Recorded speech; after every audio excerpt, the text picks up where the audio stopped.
Hello, all you hardcores out there. How are you doing? It's Russ here from Poker's Corner, the biggest gob in sport. I say the things on here that nobody dares say. And yeah, that's right. I am still the biggest gob in sport. Right, here we go. What do you think to this? This is fantastic. Have a listen. Kelberg against Crawford is it's not a fight, is it really? I mean, Crawford is one of the pound for pound top fighters in the world right now, and Kelberg is not. His name is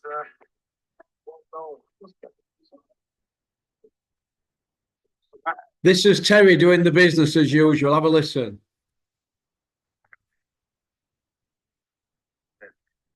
That and allow me to this that this is on history. Chris, would you have been interested? Well, we get to that. And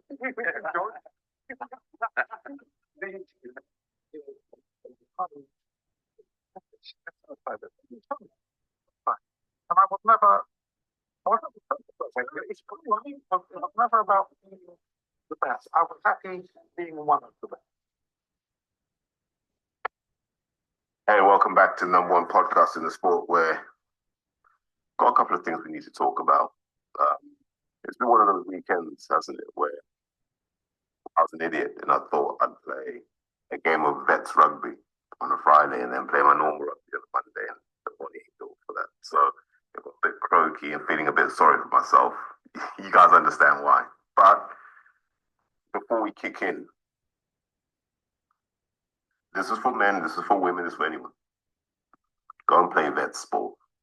Like, if you're a footballer, go out and find an over 35s team. If you're a rugby player, go and find an over 35s team. It's worth it. Like, I went up there just to watch. I got sucked into playing.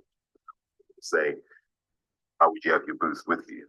If you know me well, you know I always carry my boots in case someone calls me out and I got called out. So I ended up playing. Now, because it's the holy month and all that sort of stuff, can't really get on the booze and stuff. Free booze, always appreciated. So I'm telling anyone, if you can get out there, just be around people, bit of energy release, and enjoy yourself. And if it wasn't the holy month, I would have told you about sinking a few with the guys afterwards, but it's tough. So yeah, just recommend that. Clearly, for your own spiritual health and happiness, you know, there's not much to keep us smiling in this country at the moment. So let's kind of focus on stuff like that. But let's spin it back. I wanted to talk today. You've already seen the title, so you know what I want to talk about. We're seeing the early signs of a boxing recession now, aren't we? Correct. And I don't know how to explain it any other way than to say there are always little signals that happen. You know, it's like the movie Jaws. As soon as you heard the strings, you knew what was coming. And I think we're at that stage of boxing. I want to touch on three things that I think are important and people should be paying close attention to. Well, two of them we should be paying close attention to. The third one will make sense at the end. So on Friday, and I know this because I was listening to this as I was heading up to play, right? Turkey does a Twitter Spaces, X Spaces, whatever we want to call those things now. And it's about 12, 13 minutes long. And I guess it was to calm the market down, right? It was to make sure that everyone knew that it was business as usual. Because he was talking about what he's doing with Dana White, and he set out what the proposition for that was in high level terms. And so what he said was, this is about giving people a chance. So we're looking for those fighters who are hungry, who want to do something in boxing, but maybe haven't had the opportunity, right? That's what TKO is right now. And they're going to be in competitive fights, like, you know, dog eat dog. I'm paraphrasing a lot here, so bear with me.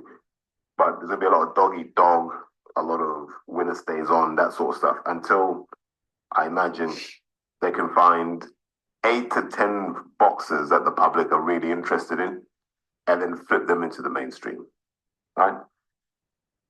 And then he moves on to talk about his good relationship with all the sanctioning bodies. So he says, look, we're going to work with all the sanctioning bodies, the IBF, the WBA, the WBO, the WBC. Talk about how he's got a good relationship with all of them. They've done good work. Everyone's been cooperative, etc., etc. But he said something interesting, and he said the ring belt's different. He said the ring belt's different. We're going to treat the ring belt differently. That was my first signal to, yeah, they're going to change something, right? So he goes, the ring belt's going to be something different, maybe something a bit more special.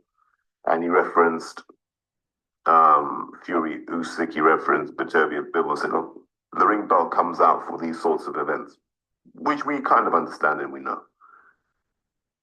Then he touches on his relationship with Frank, Eddie, Oscar, etc., etc. Says, "Look, got good relationships with the promoters. We've put on some amazing cards together. We've delivered for the fans. We've done all of this stuff, and it's helped put Riyadh season up. Really, really good message." And then he goes, "I foresee us working together for at least the next 18 months to 2 years." And I stopped. At that point, I stopped and I read between the lines and I said, he's issuing a warning to everybody. What Turkey's basically saying is TKO is going to run in stealth mode for 2 years while they work out their model, while they do all of this stuff. You guys in mainstream boxing have 2 years to give me some strategic assets. If you don't, we're going with that TKO model if it works. So essentially what Turkey's saying to boxing fans is we're going to have a parallel run for at least a year and a half, maybe 2 years, where we compare what Dana White can do with what mainstream promoters can do. And are these mainstream promoters really delivering something that Dana White can't? Because if Turkey just has to deal with Dana, it's cheaper for him. Right? It's just cheaper. He could just do a deal, fixed costs, all of that, even a revenue share. It's a lot easier than dealing with Frank, Eddie, Oscar, Ben Shalom, Eddie Heyman fighters, Bob Arum, etc., the Sauerlands. Yeah, if he could simplify his estate, he'd be a lot happier. And I think people ignore that. But basically, mainstream boxing has 2 years. 2 years to get rid of the current roster and replace it with another roster of similar quality. Correct. And when we start to drill into that, who's there? So in the next 2 years, Joshua will be gone. Furies will be gone for sure. I don't think they will. But Beterbiev will be gone. I think Bivol will be gone in the next 2 years. No. Canelo should be gone in the next 2 years. Don't agree, Terry. We don't know what Tank's going to do. Inoue might be gone in the next 2 years. Bam Rodriguez will still be around, so that's okay. Yeah, he'll be around. Who else would we put amongst the great and the good? We said Inoue. Shakur Stevenson will still be around. Haney, Garcia, etc. will still be around, but they're not really what we thought they would be. So what you're looking at 2 years from now is a pretty flaccid stable. Bear in mind, like, I don't think I mentioned any Brits amongst the up-and-coming guys, so we should talk about Moses Atama, who will be coming on stream by that point, but we don't know how good he will be and how good the division will be. Not been it yet. But essentially, if in 2 years, the boxing recession that I predict happens, Turkey will go his own way, and he'll go, right, I'm going to do this deal with TKO and just do this integrated offering. So you can have, for one fee, can you imagine this? For one fee, you have access to the WWE, boxing, and the UFC. I can see that happening. I can see that being the future model now. And if they create that closed ecosystem, then you can build that up, and then Turkey will get all the money back that he's put into boxing. It won't even be hard. What does that mean for mainstream promoters? It means you're just back on the outside looking in. But it's not like the old days where promoters like Frank, etc., had control of boxing. Now everyone's doing boxing. Jake Paul's doing boxing. KSI is doing boxing through the Misfits. Everyone's doing boxing, and not doing boxing well. We don't often, applaud KSI and the Paul brothers for what they've done, but they've taken boxing in another direction, and in many ways forced the promoters to level up. And these next 2 years are going to be pivotal. So all of that stuff that we can't work together, all that stuff of, you're going to get to 20-0 without fighting anyone, that's all going to get binned off if Dana White can do what he can, right? What he's proven he's able to do. Because Dana's just going to focus on building American boxing. And that's another thing Turkey was talking about, rebuilding boxing in America. I don't know if he said it in the live, but he said it generally that we need to rebuild boxing in America. And I think there's a sentiment that we have to rebuild boxing in America because that's where you can consistently generate big paydays. The UK, it takes a lot of effort. Do you know what I mean? Like, you got to have like a Joshua and a Dubois type fight. But in America, you can do it at a far lower quality point. So what Turkey is basically doing is he's telling the promoters, look, the gravy train is going to keep going for a little bit. You're okay for now. Chill, relax, don't stress yourselves out. But in about 2 years' time, we're going to have to come back and look at this and go, is this still working? Because right now it's working. But as I strip more and more value out of your product, guys, you're not replacing it at the rate that I need you to. And I've heard loads of people say, yeah, you know, you break it, then you take it over. And I get that, right? It's an example of, let's say I rent a house and I trash it. And then the landlord comes and goes, you got to pay for this. I'm going to take out the deposit. But there's 50 grand's worth of damage and 4 grand's worth of deposit. Now what? What do you do with that property? You've got the money to renovate it. So what do? You sell it. But I'm going to look at the house and go, it's battered. Mate, your house is absolutely battered here. I can't give you what next door sold it for, so I'm going to give you 20%. I want a 20% discount on what's been offered me. Okay, cool. So that's where Turkey is. And I always thought this would happen. He'd get everyone hooked on his money, and then he'd start to scale those purses back. He'd go, nah, I'm going to do it for a little bit less this time, and a little bit less, and a little bit less. And I want more of that pay-per-view money now. I want more of the pay-per-view. I want more of this. I want more of the international rights. And they've slowly started to take more and more control over the product in a way that I think has outmaneuvered a lot of guys, except for Frank. I think Frank's the only guy who saw this coming. Eddie can't understand why he's not Turkey's main guy, because he doesn't understand Arab culture. Like, Arab culture likes Frank Warren type people. You know, where it gets done in the quiet, like just gets done in the shadows. There's not a lot of fuss made publicly. You know, you're not disrespecting people's honor, etc. That's Arab culture. They love that. You know, they love the ability to be diplomatic, but exude strength. So guys like Eddie Hearn, they don't like, because they see no humility in him. Go on, Terry. Turkey has to do business with him, because it's better to have him on the inside pissing out than on the outside pissing in. Smart move. This is what I mean. These guys are too smart. Now, people think they're just splashing the cash. I'm like, no, they're not. They are playing very astute political games that most boxing fans aren't used to. And so I'll come back to this point. In about 2 years' time, if mainstream boxing hasn't got its act together, it's going to be an irrelevance. Because there are a couple of big questions that we need to ask as boxing fans. One, who's going to be the face of the sport in 2 years? It won't be Tank. So who will it be? Will it be Moses Atalma? I can believe that, but who are his dancing partners? Who are the guys who are going to give him the memorable fights where he can become that larger-than-life character? Secondly, where are we going to watch him? Where will boxing fans go to consume boxing? Will it be DAZN? Will it be... We don't know, right? And I think in 2 years we'll be just as confused. I think they're the two big questions that we don't really understand. And if we don't have answers as mainstream boxing, we will be given answers and we'll be told to live with it. And that's kind of the alarming bit, that we're so vulnerable right now. But credit to Turkey. He played a very, very smart game. And I think Hearn's now realizing, I'm snookered, to use a pun. Frank's like, I'm going to ride this till it doesn't work. Then he's going to rebuild guys in the UK, because he's got the stable to do that. And he might start looking at America, actually. But I am 100% confident 2 years from now, some of these promotional companies will have to stop, because they won't have enough to keep the Saudis interested, and they haven't focused enough energy on their domestic markets to survive. But we'll see how that goes. But that was my first kind of thing of, we're approaching this boxing recession. Now, the second thing is a bit more London-centric, but I think it will apply in other places too. So your opinions and your thoughts would be good on this one. So about, I don't know, say 4 years ago, just after the pandemic, there was a company that was looking to raise about 2.5 million. Let me say that again, 2.5 million pounds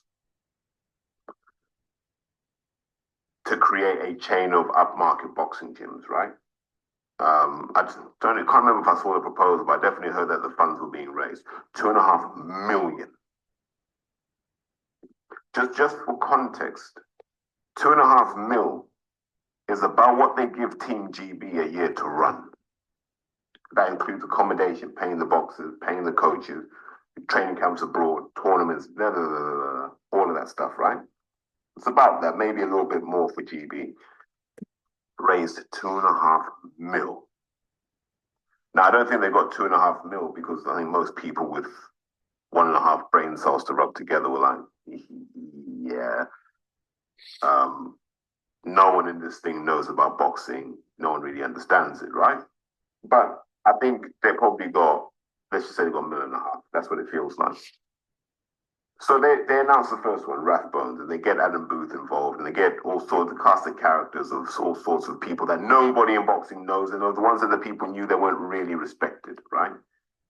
It attracted all the usual grifters. There are people in boxing, definitely the amateur side, that just sniff money, and they go, oh, there's money being spent here. Let me go and offer my services, right?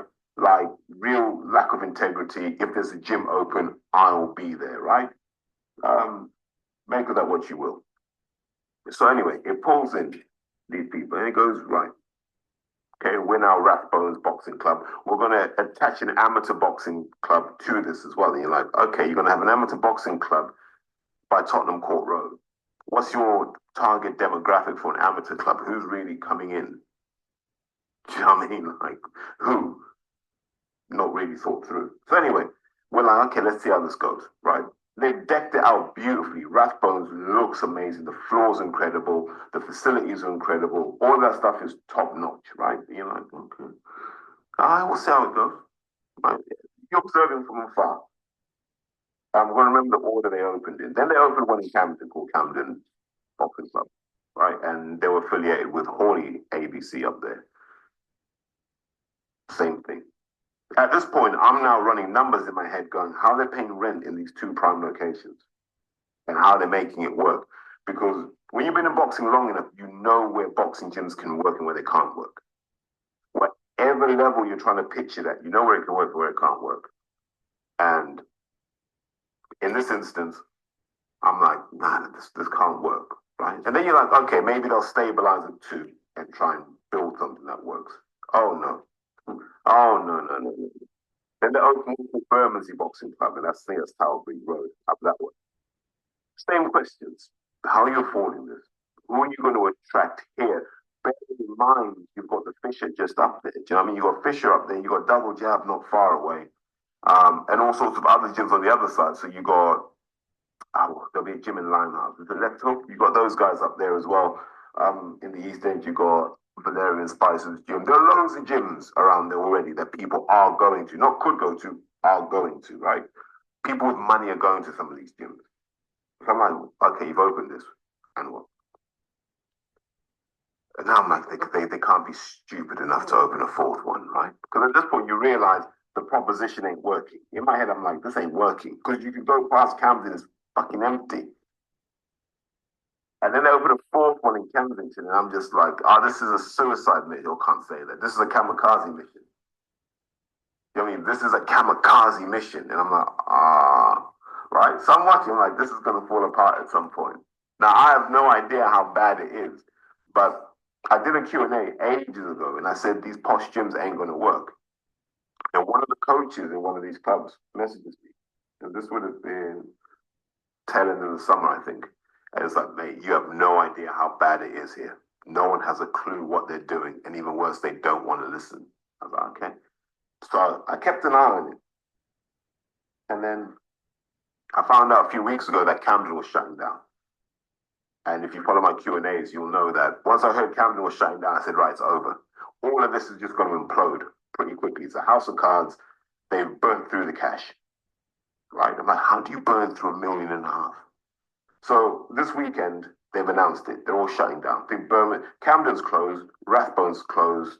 I think that Rathbones is closed and wound up. They're winding up Camden now. They're going to wind up Bermondsey next. And Wednesday, Kensington shuts down, and that's going to be wound up. So if you're a boxing club in London and you want to get some prime equipment, get a hold of these guys. They're selling everything because they can't keep it. They can't even afford to store it in case they do something else, right?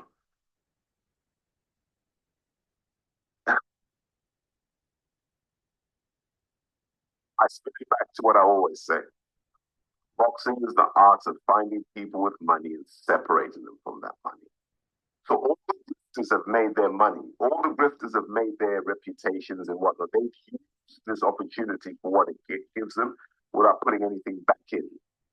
So at the heart of this is a lady called Irene Klempner, Irene Mania, whatever she wants to call us. I don't even know what the real name is right now, right? But she's at the heart of all of this. I don't believe for a second she has a clue about boxing or how to run a boxing gym. My understanding is this is a lady that did a few box fit classes, maybe tried a bit of body sparring and said, oh my God, I can do something with this, which is always the wrong motivation to get involved in boxing. If you haven't taken at least 5 years of kickings in boxing, you're not ready to get involved in boxing because you don't know where the landmines are. So this lady, I don't know what she did before. I think she was involved in banking of some description, right? But she's gone, right, I'm going to spend this money, and the proposition I heard, I'm going to take boxing up market. Now, as soon as I hear that, I'm like, you don't get it. It's not about taking boxing up market, because if I'm a rich person, I don't need boxing to come to me. I want to go to boxing, right? But I want to feel safe in that environment. You see what I mean? So, how do you put it? When you when you see wealthy people in a boxing gym, they want that experience, right? The whole point about these four gyms that were under the banner of the boxing houses, they thought they could just tell you they were authentic, and they could have this clown and this grifter and that grifter as part of their team, right? And yeah, it's authentic. But it wasn't. And you can tell because all the rats left the ship. No one stayed with this mania to help her. No one. Suddenly you're jumping to a gym in Clapham or whatever. You're looking after yourself. You're not worried about her. You're like, oh well, this is over. On to the next thing. And idiots in boxing keep letting these clowns do it. And I've pulled up my people before, like Rygate, and said, yo, you're letting the wrong people in this gym. Ah, you've got to have the right people in the gym. You have the right people in the environment. So man, you had all the wrong people around them, right? And that's $1.5 million goal. That's $1.5 million in London for boxing that no amateur club got a taste of. Didn't get a single droplet on our tongue. It went to landlords and PTs. So landlords and PTs, maybe some ring manufacturers got some stuff, right? That's it. It didn't touch boxing. And had it touched boxing, we could have helped it. We could have all helped it.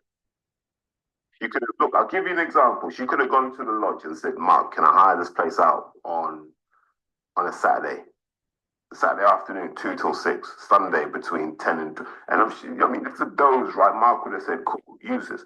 Now you've got your people in an authentic boxing gym, and we can put the right people around them to give them the experience, right? And that would have cost a fraction of what they were paying for those properties. You could have done that. Then you could have done that at another club and another club. And you've got 7-day coverage. Yeah, you can test out your idea. Is this viable or not? You might get $250,000 in and go, no, we can't grow this. Yeah, now everyone's better off. But you've kept the money in the sport. Now you're a friend of the sport. But you came into it as an enemy of the sport. And everyone forgets that all the people just on that bandwagon like enemies of the sport. If you were working for one of those gyms, you were an enemy of the sport because you knew what you were doing. You were looking out for yourself. You weren't there going, hold on, this ain't really helping anybody. People became enemies of the sport by doing this. Now, why do I say that this is part of this growing boxing recession? Because you got gyms like BXR, Co-Box, KO-Box, whatever you want to call it. There are loads of these gyms that are supposed to be an upmarket experience with authenticity, right? And they're all crap. Yeah, they're genuinely crap. They've got great equipment, but they're crap. got some guy that's not respected in the sport really, or has been out of the sport for so long, but is just grifting, and they go, right, you run it. And I've got friends who are at these gyms, and they'll tell me, they go, mate, why is it I come and train with you, and I feel I'm getting more out of training with you than I am at the place I pay membership to? Bear in mind, some of these places are charging 150, 200 quid a month. 200 quid a month for membership. And so I look at that and I go, even at those numbers, like just to stay above water is killing them. And what's happening at the same time is boxing isn't what it was before. It's not the darling of the corporate world anymore. I mean, the kind of Joshua Hearn buzz is worn off now. Now boxing's back to what it was before, kind of that dingy energy of men in camel coats behind pubs doing deals, right? That's kind of where it's at again. And so people are like, I could find other things to do. Boxing had its time, right? Now people want to do the high rock stuff. They want to do the high rocks. They want to go back to doing obstacle courses. They want to go back to doing this sort of stuff.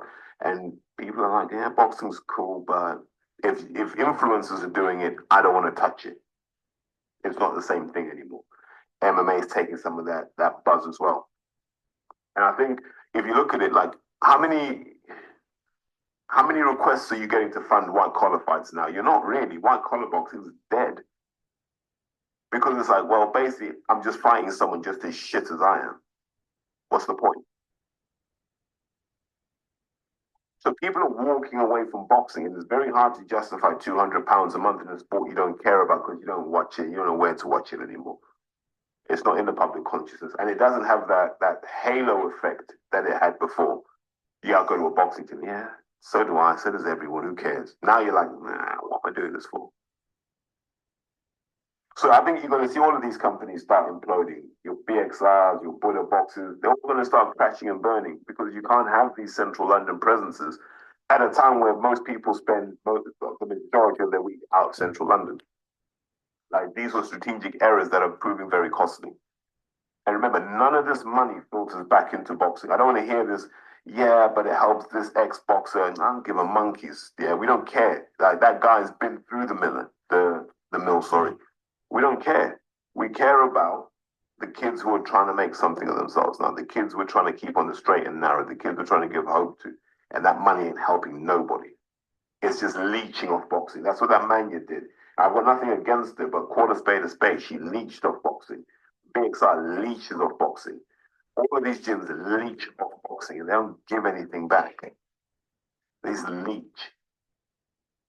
But there's a difference, and I'm going to say this, like, I've got to make a distinction between these gyms. Now, I use an example like State of Mind Fitness. Like, yes, I know Barry, and people go, you're biased because you're cool with Barry. No, it's not that. Like, I see Barry bring local kids into box. I've seen that, right? And I know that he could be doing something more lucrative instead of that, but that's what he does, and it's the right thing to do.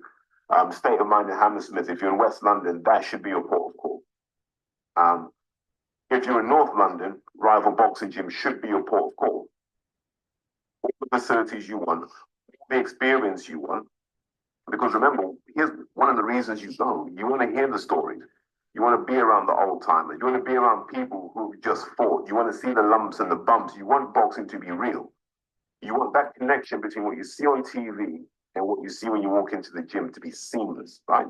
I think you'll get that with State of Mind. And you'll get that with Rival. You get that at the lodge. I always tell people, if you want that experience, get yourself down to the lodge. I don't know why I keep promoting these guys, but I do, right? So if you're in South London, head down to the lodge.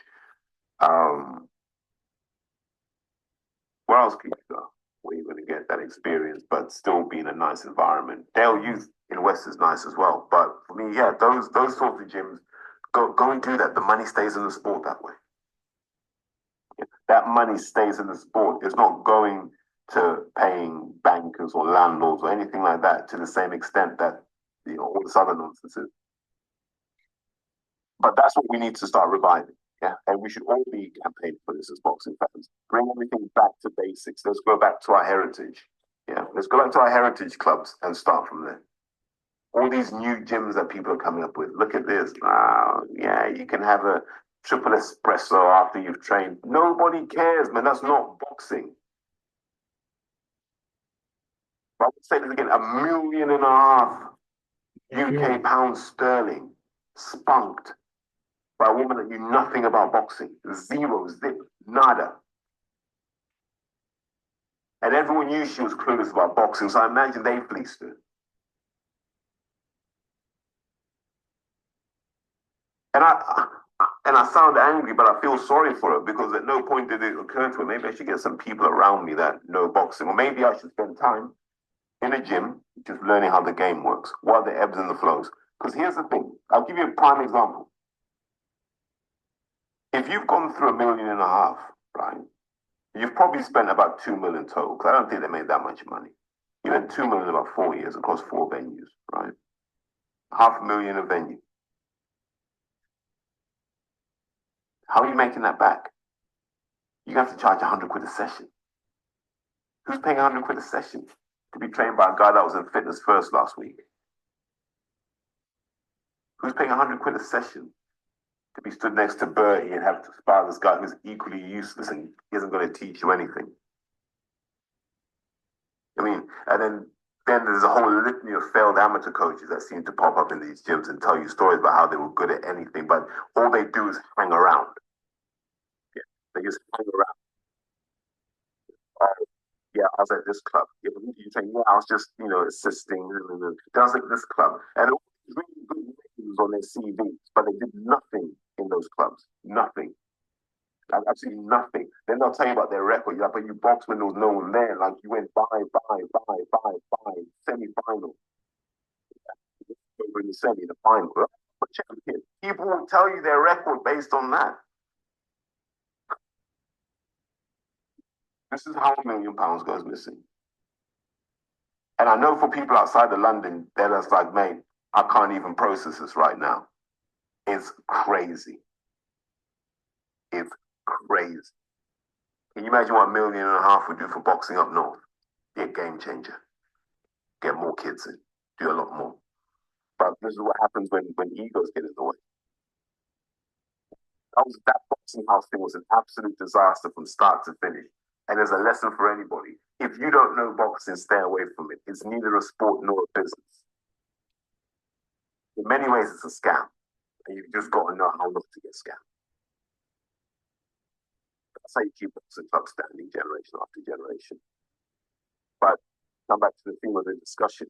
When you see stuff like this happening, you know you're at the end. You know you're on that downswing now. Because no one's going to get that kind of money again. And I don't think we're going to have enough interest in boxing for that to ever be viable. Well, not ever, but in the medium term, it's not going to be viable. And so when a basket case, this whole thing was, just go and look at the filings on Companies House. Like, they were just sending the same set of accounts every year.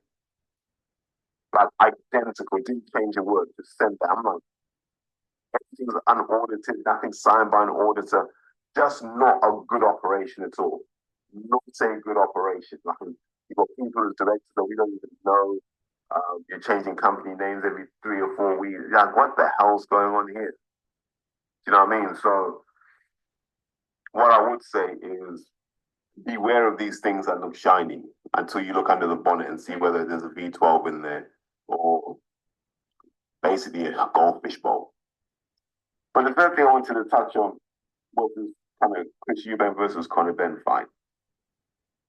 Come on, Terry, give him it. It hasn't captured the public's imagination, has it? And look, give Junior his credit. He's done everything he can to make the public want to see this. Everything he can. Like, he has positioned himself perfectly to entice the public. And if this was happening in 2016, I think you'd be doing record numbers. Like, I don't think it's sold out. People keep telling you it's sold out. I don't think it's sold out.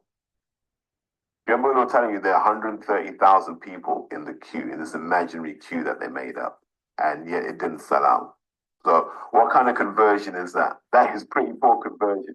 Supposedly 130,000 people want to buy tickets, and about 40 bought tickets. Crazy. But it goes to show that promoters are out of touch now. You can't just put a fight together and say the public will buy this. Senior's been a very smart man in this by staying out of it, but he's used his absence to drive his own profile. So if you notice, the numbers on his Ask Chris Anything are going up because people keep asking the question, are you going to go and see your son box? And he's been so strategic in this that the Eubanks will run rings around the bend in terms of like intellect, strategic thinking and planning. Like the gap is huge. But I would say this, Junior might be the greatest boxing marketer we've had since. Is he even better than David Hay? I think he is because he manages to avoid controversy. Like, not like, he's saying like, I'm going to stop doing that. For example, David had to kick off with Derek to make that fight viable. Chris doesn't have to do stuff like that. But I don't think it's in Chris's nature either. You know, we've seen Chris handle Lily Allen with ease. Yeah, Chris Eubank Jr. handles everybody easily. Like there's zero emotion given to him.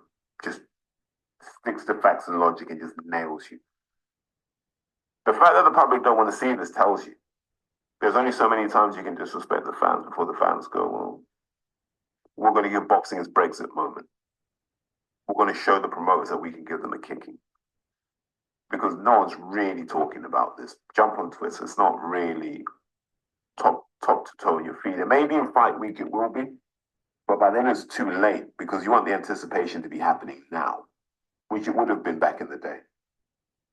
I don't think they've got any more tricks they can pull out. Chris has done the egg thing. They've done the Jonathan Ross, not Jonathan Ross, geez, what sort of day am I having? They've done the Piers Morgan thing. And in that Piers Morgan thing, isn't it interesting that only Chris Eubank Jr., of all the people in that professional boxing bubble, only Chris Eubank Jr. has asked Conor Benn the hard question. Was the promotion in your system, yes or no? And on the Piers Morgan show, I think we got a kind of admission through gritted teeth that it was, right? And Eubank Jr. is right. That makes you a cheat. Don't care who cleared you, don't care why they cleared you. Why can't you tell us why they cleared you? You're a cheat. And I think the public understand that. Conor Benn is a cheat. He never got to eat crow cheating. And they're hoping that we feel sorry for him in order for him to fight. And there'll be the standard bot accounts that tell you, yeah, go and support Conor Benn. And like I said, I think Conor's a lovely kid. I think he's being forced to play a character. He's being forced to play Nigel Benn's son as how the British public would expect Nigel Benn's son to be. But that's not Conor Benn. I don't think that's Conor at all. I think as he gets older, he'll regret the neck tats, the head tat, all that. He will regret that because that's not him. He's a kid from privilege. And he will always revert back to that world. But from my understanding, he owes a lot of people a lot of money. That's what I understand this to be. He owes a lot of people a lot of money. Some are straight goers, others not so straight. But he owes people money. And they're going to eat first as a result of this fight. And that's sad. Because if you're going to have a fight of this size, you should keep the lion's share of the money. But you want to maintain a certain lifestyle while not working. Like, you can't sponsor a guy who's going through an anti-doping process. But it's sad that we don't have enough legitimate fights that can sell out arenas in this country. We just don't. And we don't have the appetite to make them in the volume and frequency that we need to.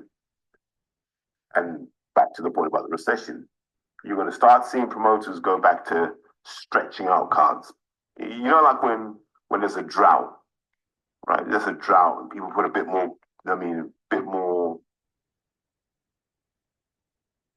voices in the joint or whatever, right? Like you step on it a bit more, kind of break it down a bit more. You turn 8 into 20 just so you can keep making your money. Meanwhile, the junkies out there dying and freaking out, frothing at the mouth, nosebleeds randomly, all that sort of stuff. But you won't make your money. That's what's going to happen with boxing. These cards are going to get super stepped on. You're going to get one decent main event and then just a load of trash. It's a load of trash. I'll say it about that Liverpool card on was on Friday or Saturday, I can't remember, was trash. They're the cards you're going to get in this country now, just the trash. Because they're going to see this Ben Eubank thing isn't going to do stupid numbers on pay-per-view. Hearn will come out and say he did 55 billion views. 55 billion buys. It's not going to do those numbers. It's not tracking to do those. It's not projected to do those from what I'm hearing. It's not good. Boxing's in a dark place right now. People don't care about boxing because when boxing was thriving, it didn't care about us. Do you remember what they used to say? If you don't like it, don't watch. And you know what we're doing now? We're not watching. And then they're annoyed that we're not watching. You know, promoters, we're putting on these amazing cards and no one's watching. You can't be a real fan if you're not watching this. It's like, no, you told us. If we don't like something, we don't have to watch it. We believe you. We're not watching. 2-3 years ago, if a card was on, I'd watch it. Now I don't need to. You know, people will say to me, you got to do a pod about such and such. No, I don't. No, the whole point of me doing my own things, I don't have to. If it doesn't interest me, I don't talk about it. Just like I probably wouldn't have recorded this if the boxing house hadn't imploded so quickly because I was like, here comes the boxing recession. Here comes the flight away from boxing by all those people who used to show up. They're all gone now. All those people that did the power of boxing, all those people who did the box fit, all those people that did the white collar stuff, they're all off to do other things, triathlons, high rocks, tough mudders. They're all going to do that stuff because they've done the boxing thing and they're like, yeah, I don't feel like a hero. That's what it is. And we'll look back on this period and we'll say the people who failed the sport were the people that didn't hold it to a higher standard. The people who kept telling us, just be grateful you're getting any boxing at all. Do you remember 5 years ago when Eddie Hearn was there on his Instagram Live and he was telling people, I don't want to do filler fights anymore. I want to do real 50-50s. People should be challenged and be put in hard. And then we've got Edgar Berlanga against some guy who took up boxing last week. That's the problem. You can't take a career seriously when you're basically fighting a guy who was doing the doors. Yeah, who's doing the doors the night before the fight just to make ends meet. It's not good, if I'm being honest with you. It really isn't good. And remember, all the time this is happening, yeah, all this money being generated bypasses the grassroots of the sport. The boxing house, all that money went to grifters and fakers and blaggers and just clowns in general, right? Money in boxing seems to go to Russian massage parlors. Sheesh. Like, I think 50% of all boxing revenue goes to sheesh, whether it's Chigwell or Piccadilly, right? Like, that's where all boxers go. That doesn't come back into the sport. Sheesh don't sponsor any amateur clubs or anything like that. And we just watch this and accept it. The money doesn't trickle down to the grassroots. So when the recession comes, we're not going to care. This is how bad boxing is. I'm going to tell you, right? There's a young kid that I used to help train, Tyrese Ramsey. Tyrese is good. Like in Tyrese's amateur career, he's definitely in the top 5 in his weight class in the country. Yeah, comfortably, maybe even top 3 when he was boxing. Decided not to turn pro. The numbers didn't make sense for him. All it takes is another 10 Tyreses to realize it's not worth his while. And then that talent pool just dwindles. And it becomes a death spiral. But no one talks about this stuff. But 2 years from now, when Turkey says he's going his own way with this boxing thing, come back to this episode and go, he did warn us. He told us exactly what was going to happen, and now it's happening. And on that note, let me tap out and say, listen, have a great week. And as always, if you like the content, share it, bring a new friend to the party. I mean, I always appreciate when people share it on their Insta feed, their Insta story, Facebook, etc. I'm so grateful for that stuff. And I genuinely am. I mean, it's life affirming. That's how I describe that sort of kindness. It's life affirming. got a couple of other interviews as well. I'll put the links in the description. I did one with the guy David Hipkin, top guy. Had a great chat with him, and then I did one with Dancing Under the Lights. Yeah, both really good. And it's also a chance for people to hear stuff about me that I don't get to control. So I think they'd be good. So if you want to hit those up in the links, feel free to do so. Like that, I say take care, guys. Well, that was Terry. I thought that was fantastic. Well done, Terry. Really good work. Really a well-balanced video was done there. So thank you very much. I hope you all enjoyed it. That's about it, really. Things to do now. Out on my bike. All right.